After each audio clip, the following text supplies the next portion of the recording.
Assalamualaikum warahmatullahi wabarakatuh. Izin memperkenalkan diri, nama saya Nagita Aulia dari kelas TRI 4A dengan NPM 24782023. Di sini saya akan membuat video hands on, yaitu menunjukkan, menjelaskan dan menjawab pertanyaan analitik dari setiap langkah praktikum di atas. Jadi di sini pada lab session 5 yaitu mengenai topik data understanding dan fitur exploration. Untuk deskripsi praktikumnya pada kali ini yaitu pada pertemuan sebelumnya mahasiswa telah mempelajari berbagai teknik pencarian untuk menemukan solusi dalam suatu permasalahan dengan asumsi bahwa aturan dan struktur masalah telah diketahui. Namun, pada banyak kasus nyata, hubungan antar variabel tidak diketahui secara eksplisit dan tidak dapat direpresentasikan dalam bentuk aturan sederhana. Nah, pada praktikum kali ini, mahasiswa akan menganalisis dataset transaksi untuk memahami pola perilaku pelanggan dan mengidentifikasi faktor-faktor yang berkaitan dengan pembatalan pesanan. Fokus utama praktikum adalah pada pemahaman data dan eksplorasi fitur, bukan pada pembangunan model. Di sini saya akan langsung aja ke yang sudah saya kerjakan ya. Di sini terdapat 6 dari data understanding hingga analisis konfliknya. Di sini pertama-tama saya akan menjelaskan yang data understanding. Nah, di sini saya menggunakan library Pandas. Nah, di sini juga yang pertama itu adalah memahami dataset yang digunakan. Jadi saya di sini ada 5 baris pertama untuk melihat struktur awal data. Di sini ada order ID, total QTY, kemudian ada total weight gram GR, terus kemudian total return, kemudian total diskonnya. Terus di sini juga ada, kita bisa lihat, nah di sini produk kategorinya, terus number produk kategorinya, status pesanannya, dan juga alasan pembatalannya. Nah, di sini juga ada jumlah kolom ya. Di sini jumlah kolomnya yaitu 19.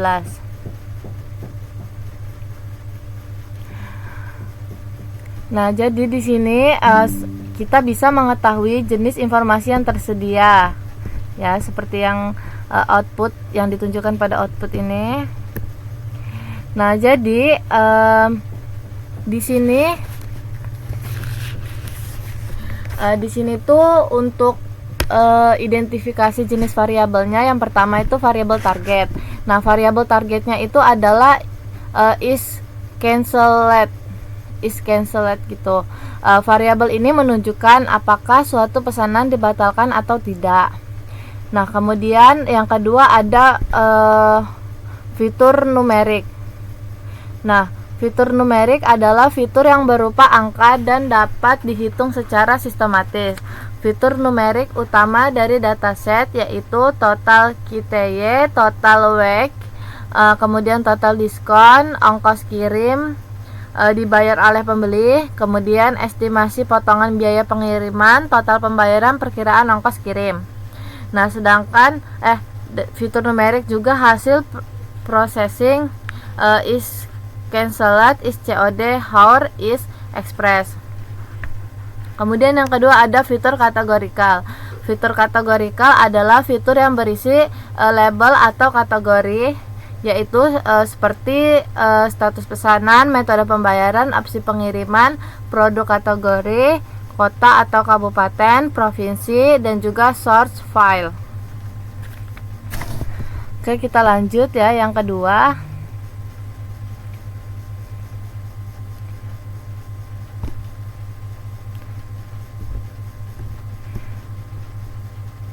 Nah, untuk yang kedua ini saya mempersiapkan data agar lebih siap dianalisis. Jadi di sini kita akan membersihkan dulu si datanya. Nah, kemudian di sini saya membuat diminta untuk membuat fitur cancel ini kan. Nah, di sini saya mengubah status pesanan menjadi bentuk biner 0 dan 1. Ini dan ini. Nah, tujuannya agar lebih mudah dihitung persentase pembatalannya. Nah, kemudian saya juga diminta untuk membuat fitur COD. Nah, metode pembayaran saya ubah menjadi indikator apakah menggunakan COD atau tidak. Nah, kenapa sih si fitur COD ini penting? Karena COD sering dikaitkan dengan tingkat pembatalan yang cukup tinggi. Kemudian di sini ada ekstrak waktu. Nah, di sini saya mengambil jam dari waktu pesanan untuk melihat apakah waktu tertentu mengaruhi pembatalan. Kemudian di sini saya diminta untuk menambahkan fitur tambahan. Di sini saya menggunakan fitur opsi pengiriman untuk fitur tambahannya.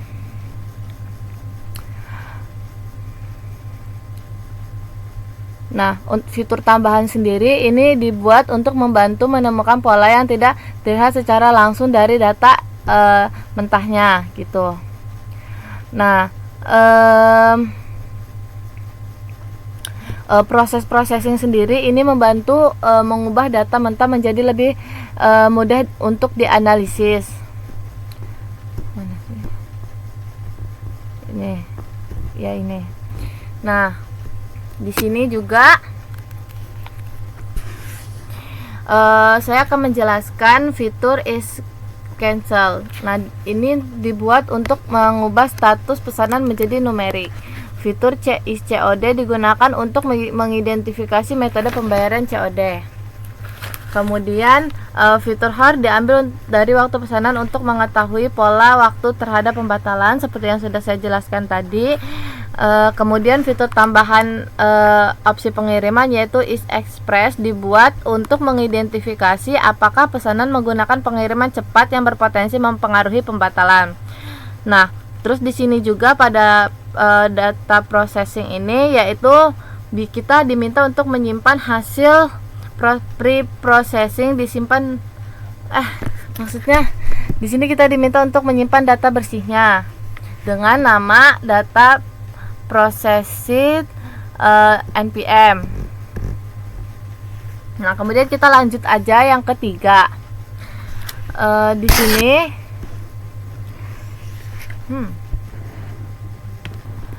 nah, di sini saya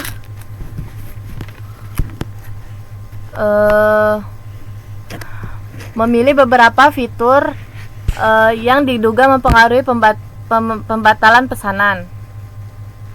Yang pertama saya memilih fitur COD. Kenapa saya memilih fitur COD? Karena fitur COD sendiri ini memiliki tingkat pembatalan yang relatif mirip dengan non-COD. Nah, kemudian alasannya itu karena metode pembayaran dapat mempengaruhi keputusan pelanggan dalam menyelesaikan transaksi.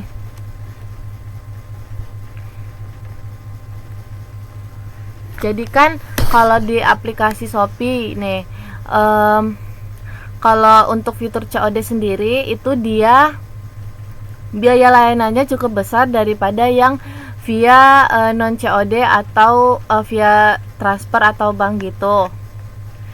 Nah, jadi mungkin itu juga bisa mempengaruhi pelanggan agar lebih memilih fitur non COD karena lebih lebih sedikit biaya layanannya dibanding COD ini gitu. Nah, kemudian yang kedua ada total KTY. Nah, ini sendiri jumlah produk mempengaruhi pembatalan di mana pada jumlah tertentu tingkat pembatalannya lebih tinggi. Di sini tuh pada jumlah produk sendiri itu tuh mewakili besar kecilnya transaksi. Misalkan dia sudah beli di satu toko ini. Ternyata jumlah barang yang tersedia di toko ini dia udah mesen di toko ini, terus tiba-tiba di toko ini nih itu bukan tiba-tiba, kayak mana ya, jadi Misalkan dia ingin membeli 10 buku. Nah, di dalam toko ini hanya tersedia 5 buku. Dia berpikir saya memesan dulu 5 buku di toko itu, terus saya bisa memesan lagi di toko lain. Nah, terus ternyata di toko lain ada stok yang bisa memenuhi 10 buku itu. Terus setelah dihitung-hitung dengan dia, ternyata jika dia memesan dalam 2 toko itu biaya layanannya lebih besar. Maka dari itu dia membatalkan si yang hanya tersisa 5 stok ini. Dia berpindah ke toko yang stoknya lebih banyak dan sesuai apa yang dia mau, seperti itu. Kemudian opsi pengiriman. Di sini jenis pengiriman menunjukkan perbedaan tingkat pembatalan. Alasannya, metode pengiriman dapat mempengaruhi pengalaman pelanggan karena tidak semua ekspedisi bisa datang cepat dan sesuai estimasi. Nah, ini sendiri itu seperti yang kita tahu ya, ada beberapa ekspedisi, misalkan kayak JNT, kemudian Shopee Express, kemudian JNE, Si Cepat, kemudian Antaraja. Nah, itu tuh ada beberapa yang emang dia yang emang dia sistem paketnya itu dia tidak otomatis, seperti Shopee Express, dia tidak otomatis, jadi dia disortirnya itu manual gitu, dengan karyawan-karyawannya itu yang bikin sedikit lebih lambat daripada JNT, karena JNT itu dia sortirannya menggunakan mesin, jadi dia otomatis gitu, jadi dia lebih cepat daripada SPX gitu. Contohnya seperti itu aja. Jadi kayak orang-orang pas mau mesen, ternyata kan kadang kalau mesen di online itu kita nggak bisa milih kurirnya kan, ekspedisinya, ataupun kalau di Shopee bisa gitu milihnya. Cuman ternyata dia di toko ini nggak bisa nih pakai JNT gitu, hanya bisa pakai SPX. Cobalah cari produk yang sama di toko yang beda yang bisa pakai JNT. Jadi dia melakukan pembatalan di toko pertama ini, dia pindah ke toko yang berbeda agar pesanannya lebih cepat sampai.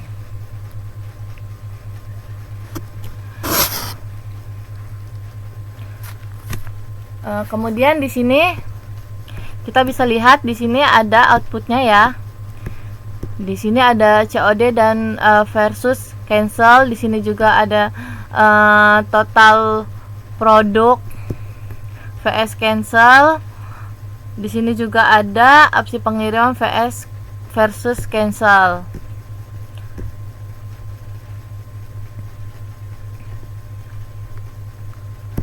Nah, kemudian di sini selanjutnya yaitu analisis pola. Di sini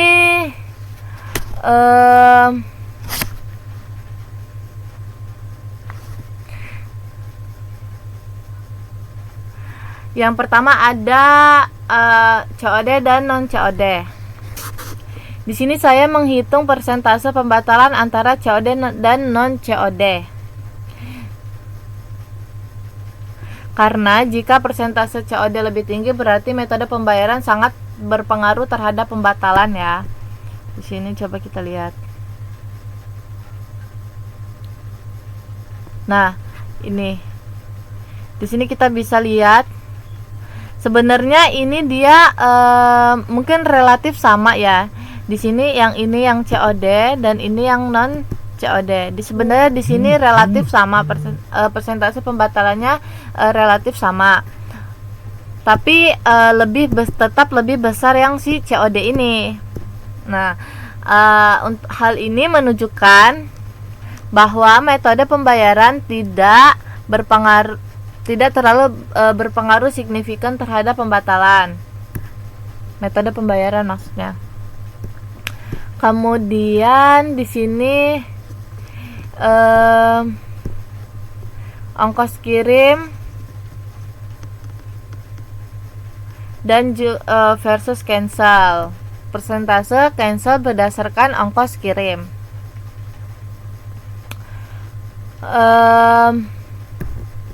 Di sini kita bisa lihat ya, di sini persentase terlihat bahwa semua kelompok ongkos kirim memiliki nilai pembatalan 0% ya. Hal ini menunjukkan bahwa pada dataset yang saya gunakan ini, pesanan yang dibatalkan tidak memiliki ongkos kirim. Maka dari itu di sini hasilnya 0 gitu, outputnya 0, sehingga ongkos kirim tidak dapat digunakan untuk menganalisis pola pembatalan. Kemudian untuk interpretasinya, pada hasil terlihat bahwa semua kelompok ongkos kirim memiliki nilai pembatalan 0%. Hal ini menunjukkan bahwa pada dataset ini pesanan yang dibatalkan tidak memiliki ongkos kirim, sehingga ongkos kirim tidak dapat digunakan untuk menganalisis pola pembatalan. Nah, kemudian jumlah produk mempengaruhi pembatalan atau tidak. Nah, persentase cancel berdasarkan jumlah produk. Nah, jadi jumlah produk sendiri itu mempengaruhi pembatalan ya. Pada beberapa jumlah tertentu, terutama jumlah yang lebih besar, tingkat pembatalan cenderung meningkat, atau seperti yang saya jelaskan sebelumnya. Nah, untuk interpretasinya sendiri, yaitu jumlah produk sangat mempengaruhi pembatalan. Nah, pada beberapa jumlah tertentu, terutama jumlah yang lebih besar, tingkat pembatalan cenderung meningkat. Kemudian lanjut kita ke segmentasi data.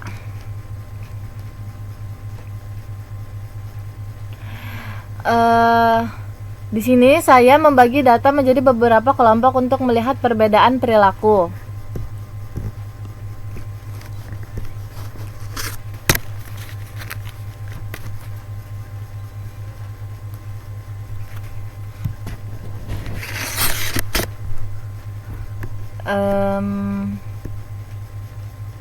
Nah, di sini saya menggunakan segmentasi berdasarkan jumlah produknya ya.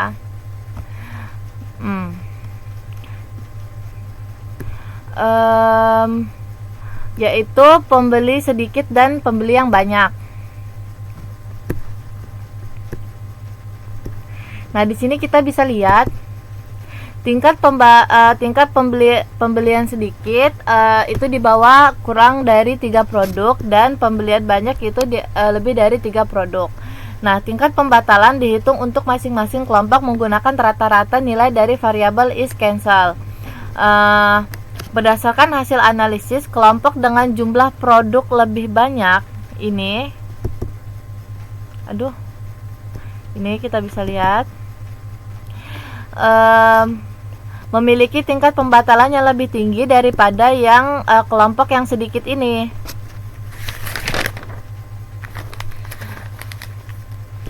Jadi pada segmentasi data itu kelompok dengan risiko tertinggi, yaitu kelompok dengan risiko pembatalan tertinggi adalah yang kelompok yang banyak ini atau lebih dari 3. Untuk interpretasinya, pesanan dengan jumlah produk lebih banyak cenderung memiliki tingkat pembatalan yang lebih tinggi. Hal ini menunjukkan bahwa semakin besar jumlah produk dalam satu transaksi, semakin tinggi resiko pembatalan. Kemudian di sini ada analisis konflik. Nah, untuk analisis konflik ini,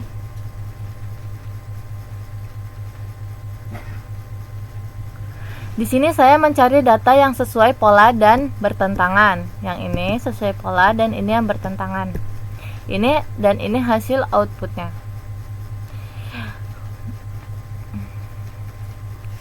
Nah, di sini ditemukan data dengan jumlah produk lebih dari 3 dan mengalami pembatalan.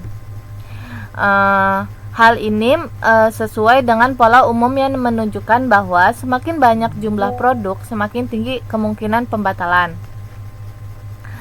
Ditemukan data dengan jumlah produk lebih dari 3, ini ya yang tadi ini lebih dari 3 namun tidak mengalami pembatalan. Hal ini bertentangan dengan pola umum. Ini mana sih? Nah, ini lebih dari 3. Nah, Ini yang sesuai pola tadi itu ditemukan data dengan jumlah produk lebih dari 3 dan mengalami pembatalan. Ini yang sesuai pola. Nah, hal ini sesuai dengan pola umum yang menunjukkan bahwa semakin banyak jumlah produk, semakin tinggi kemungkinan pembatalan. Sedangkan untuk data yang bertentangan, ditemukan data dengan jumlah produk lebih dari 3 namun tidak mengalami pembatalan. Hal ini bertentangan dengan pola umum. Nah, ini kayak ini kan yang sesuai pola ya. Nah, ini yang ada yang cancel. Nah, dari total ini ada yang cancel, sedangkan ini dari total 5 ada yang cancel 1 gitu kan. Nah, di sini dari total 6 gak ada yang cancel gitu, jadi bertentangan. Nah, perbedaan ini dapat disebabkan oleh faktor lain yang tidak tercakup dalam dataset seperti kebutuhan pelanggan, promo atau diskon, kepercayaan terhadap penjual, kemudian referensi individunya sendiri. Hal ini menunjukkan bahwa pola yang ditemukan bersifat kecenderungan dan tidak berlaku untuk semua data. Kemudian di sini saya akan menjawab yang nomor 7 yaitu refleksi. Di sini ada soal, apakah pola dalam data dapat dijelaskan dengan aturan sederhana? Pola dalam data dapat dijelaskan dengan aturan sederhana. Misalnya, semakin banyak jumlah produk dalam satu pesanan, maka kemungkinan pembatalan cenderung meningkat. Namun, aturan ini hanya menunjukkan kecenderungan dan tidak berlaku untuk seluruh data. Kemudian yang kedua, yang B, pada kondisi apa aturan tersebut gagal? Nah, aturan tersebut gagal pada kondisi ketika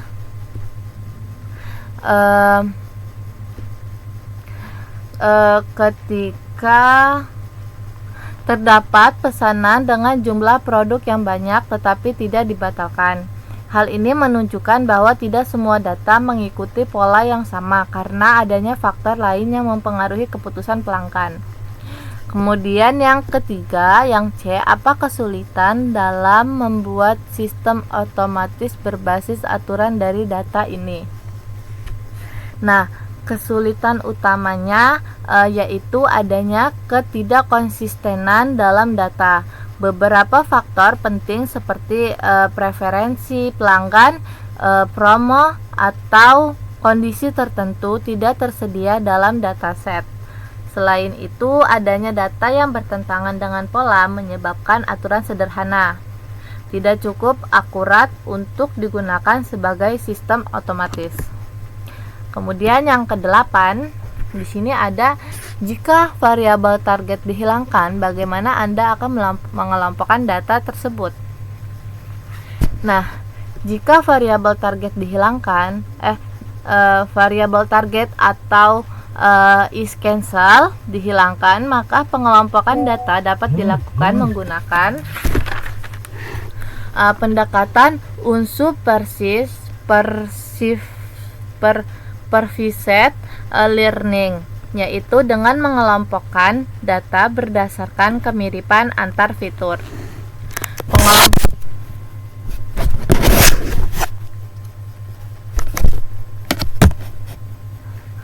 Pengelompokan dapat dilakukan dengan menggunakan beberapa fitur yang tersedia, seperti jumlah produk, metode pembayaran, waktu pemesanan, dan juga jenis pengiriman. Salah satu metode yang dapat digunakan adalah clustering, seperti K-means clustering yang akan membagi data ke dalam beberapa kelompok cluster. Berdasarkan kemiripan karakteristik tanpa menggunakan label pembatalan, sebagai contoh, data dapat terbagi menjadi beberapa kelompok, seperti yang pertama, kelompok dengan jumlah produk sedikit dan